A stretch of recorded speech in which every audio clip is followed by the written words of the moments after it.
भूटान का नाम लेते ही हमें ग्रॉस नेशनल हैप्पीनेस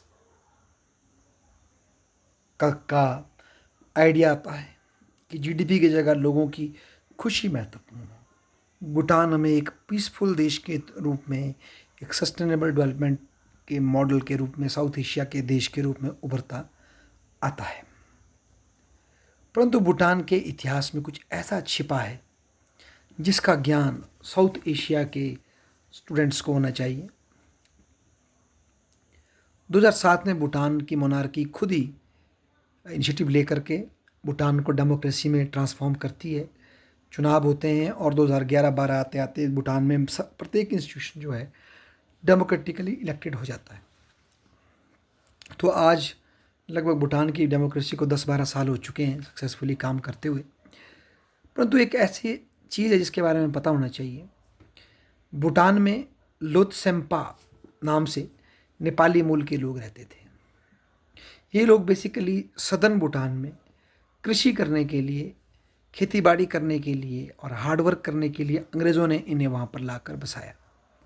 और इनके वहाँ आने पर, इनके हार्ड वर्क से सदर्न भूटान की ज़मीन अधिक उपजाऊ हुई, वहाँ तरक्की होने लगी कॉलोनियल पीरियड में, और कई हाइड्रो इलेक्ट्रिक प्रोजेक्ट्स का भी प्रयास हुआ।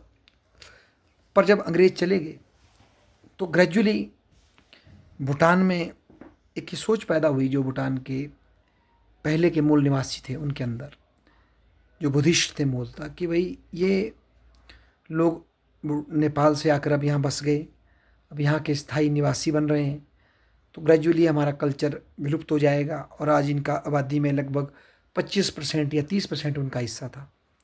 अच्छी जॉब्स पे भी वो नेपाली लोग पहुँच चुके थे, मिलिट्री में भी थे। तो ग्रेजुअली नेपाल में, भूटान में बिल्कुल श्रीलंका की तर्ज पे ही मतलब एक व्यवस्था शुरू होती है। सबसे पहले वो 1958 का सिटीजनशिप एक्ट लाते हैं, जिसमें सभी को सिटीजन कहा जाता है। परंतु ग्रेजुअली जो है नेपाली मूल के लोत्सेम्पाज के साथ भेदभाव शुरू हो जाता है, और बाद में बढ़ते बढ़ते ये भेदभाव की सीमा बढ़ती जाती है।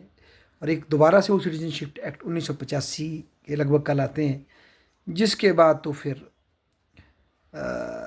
और ज़्यादा स्ट्रिक्टनेस उन लोत्सेम्पा नेपालियों के प्रति आती है। और उन्हें फिर जब डिस्क्रिमिनेशन बढ़ता है तो लोत्सेम्पा भी वायलेंट प्रोटेस्ट करते हैं, तो फिर आर्मी के माध्यम से उन्हें खदेड़ा जाता है। और फिर लगभग 1 लाख से भी अधिक लोग जाकर के भारत से निकलते हैं, पर भारत में उनको रिस्पांस नहीं मिलता। फिर वो नेपाल में जाकर के शरण लेते हैं। और आज स्थिति ये है कि मेजॉरिटी ऑफ लोत्सेम्पा जो वहाँ से नेपाल में गए थे, उनमें से बहुत बड़ी संख्या में लोग आज नेपाल से ज़्यादा यूएस और डेवलप्ड कंट्रियों में सेटल हैं, पर अक्सर उनका जिक्र हम नहीं करते।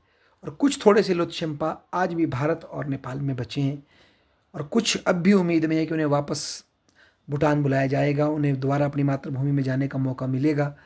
हालांकि भूटान ने एक्सेप्ट इन प्रिंसिपल तो किया है, परंतु भूटान के लॉ इतने डिस्क्रिमिनेटरी हैं, जो लीगल प्रोसीजर हैं, कि उनके लिए पूर्ण नागरिक बन पाना बहुत ही मुश्किल है।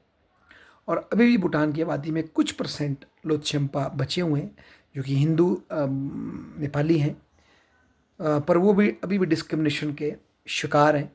तो अक्सर जब हम भूटान की महानता की बात करते हैं तो इसका एक डार्क कॉर्नर भी हमें पता होना चाहिए, जो कि 1970 से लेकर के 90 तक काफ़ी मुखरित रूप से सामने आता है। इसके तहत साउथ में बसने वाले इन अपने नेपालियों को जो वर्कर बनकर आए थे, उनको वहाँ से ड्रैग किया गया। जैसे कि कुछ हद तक हम देखते हैं श्रीलंका में जो टी प्लांटेशन में जो तमिल आए थे काम करने, उनको निकालने की बात उठी थी। या भारत के आसाम में जिस तरह से जो बाहर से बंगाली खेती करने आए थे या बंगाली मुसलमान काम करने आए थे, उनको ड्राइव आउट करने की बात उठी थी आसाम में।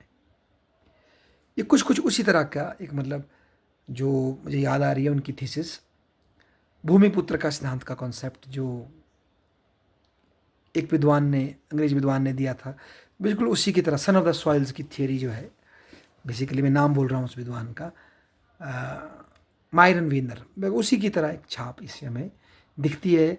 लोत्सेम्पा एक ऐसा चैप्टर है जिसको भूटान भूल चुका है, परंतु ये एक भूटान की पॉलिटी का एक फेलियर रहा है एकोमोडेशन करने में डाइवर्सिटी को।